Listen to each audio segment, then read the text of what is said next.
edge of a peaceful pond, surrounded by silver birches and tall cattails, Mother Mallard the duck waited for her eggs to hatch. She was proud of her little nest, padded softly with down feathers. 5 eggs lay tucked beneath her, but one was noticeably larger and speckled differently from the rest. One bright morning, as the sun stretched golden fingers across the water, the eggs began to crack. Tap, tap, tap, crick!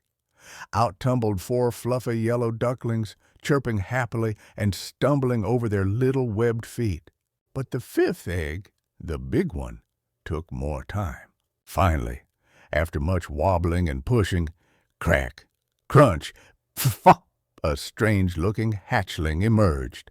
Instead of yellow fluff, they had soft gray feathers. Their neck was longer, their legs thinner, and their beak a bit more curved. Mother Mallard blinked in surprise but smiled warmly. "Welcome, little one. I'll call you Willow." The next day, Willow followed their siblings down to the water. The other ducklings paddled quickly, but Willow's long legs tangled in the reeds.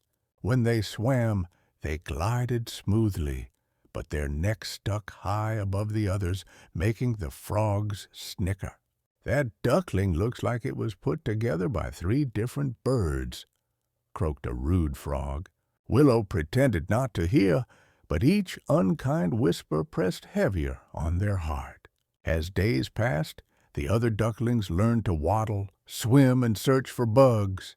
Willow practiced too, but everything about them seemed different. A pair of young geese teased loudly. "Are you sure you're a duck at all?" one honked. "Maybe you're a stork who hatched in the wrong nest," laughed another. Willow lowered their head. Even Dragonfly, usually friendly to all, buzzed past and didn't speak. The final straw came when a visiting rooster strutted near the water and shouted, "That one belongs in a scarecrow's coat." The other ducks didn't defend Willow.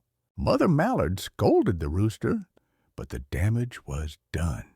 That night, with a heart full of quiet hurt, Willow slipped away into the dark forest beyond the pond.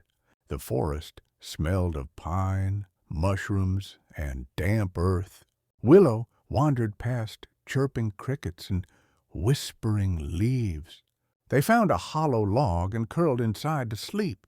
In the morning, they met Pip, a tiny brown field mouse nibbling a berry.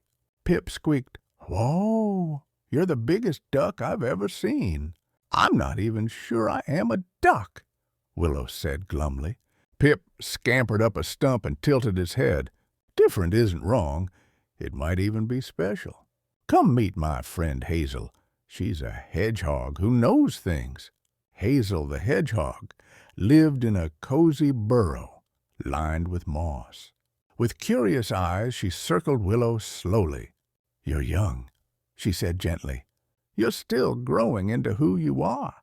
Not everything blooms at the same time." Willow sighed. "Everyone laughs at me." Hazel nodded. "Trees don't mock acorns for not being oaks yet."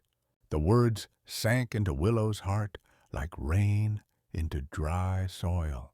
As weeks passed, autumn painted the leaves gold and crimson. Pip and Hazel became Willow's new companions. They shared food, stories, and shelter. But soon, frost dusted the ground and winter swept across the land. Willow survived by resting in caves and foraging along icy streams. Their feathers grew thicker, their wings stronger. Still, they often dreamed of the pond and wondered who or what they were becoming.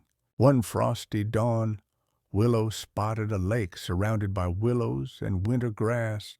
The water shimmered under a pale sky, and gliding gently across it were the most breathtaking birds Willow had ever seen. One of the swans turned and called out warmly, "Why do you hide, young one?"